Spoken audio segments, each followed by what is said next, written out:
I grew up in a normal family from Minnesota, and drugs for me was the most amazing thing in the world.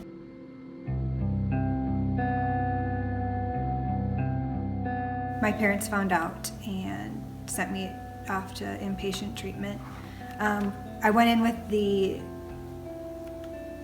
mindset of lying my way through, trying to get out as fast as I could so I could get back to doing whatever I was doing before. Until I found out I was pregnant in treatment, and my whole life just kind of came crashing down. I was 17 years old. This is what I had planned for my life, but then that gave me a sense of, now I have to quit. I have something to live for. I have somebody that's relying on me. So years later, going into, when Landon was about 3, I was still not living for the Lord because I had gotten kicked out of youth group for being pregnant. And I was like, I don't want anything to do with Christianity if that's how they're going to treat people. So I justified my behavior by sleeping around, drinking up with friends, going to parties, because I just wasn't doing drugs anymore. And until I found out I was pregnant a second time. That was probably one of the lowest points in my life. I had chosen to have an abortion.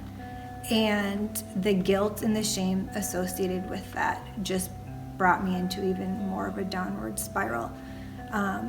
Going to church, I felt like I was a hypocrite and that no one would understand, and just like the shame, the abandonment that I felt really was hard for me to even step foot into church because I didn't feel worthy of it. Listening to a sermon, I just literally started running down to the altar, and they did an altar salvation call, and I could literally feel chains and heat just breaking over my shoulders as I cried out to God for help and repentance, and to say I was sorry.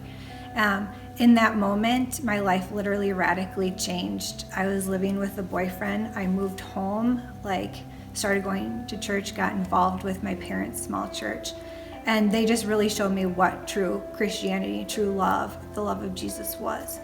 And then one day, I started getting sick after each meal. I couldn't keep anything down. And the pain in my stomach was just unbearable. I went into the emergency room and they did an MRI, and they saw that my mesenteric artery, or superior mesenteric artery, was clamping down on my duodenum. So the first part of my intestines, so no food was getting in. So every time I ate, I would throw it up, which sent me into a liquid diet. That didn't work. Feeding tubes, that didn't work.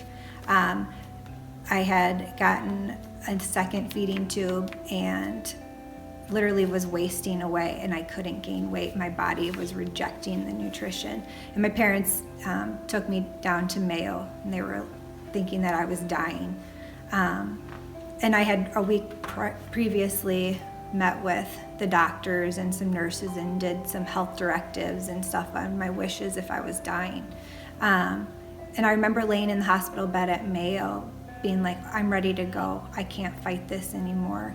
And I had this peace that I can't even describe, that I was going to go home and see Jesus, and as sad as I was to leave my son behind, that he was going to be taken care of.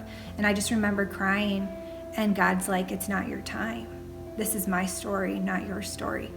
And although, this has continued, and I've had my intestines rerouted, and I have multiple surgeries each year, and they still don't know how to fix this, I find joy in it. God, every day I wake up, and whether or not I feel good or not, there's a smile on my face knowing that whatever I'm going through, there's a reason for it. And if that is just to bring one person to Christ, to give them the hope that I have, then it's all worth it in the end.